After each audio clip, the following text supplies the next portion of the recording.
Hey guys, welcome to our YouTube channel. This channel is everything about hair, how to care for your natural hair, how to grow your natural hair, how to cornrow, and different other styles that we have in this channel. So today we have another beautiful hair tutorial video, and this is a back to school hairstyle.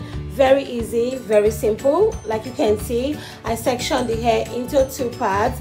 Never mind my line. I can see it's not really straight, so next time I will make the line very straight. So this is just a quick back to school hairstyle and very easy to make.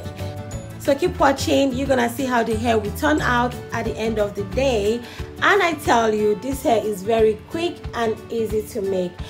You're gonna find this video very useful and very helpful. And also, don't forget to share this video, don't forget to leave me beautiful comments, and don't forget to subscribe. Enjoy the rest of the video.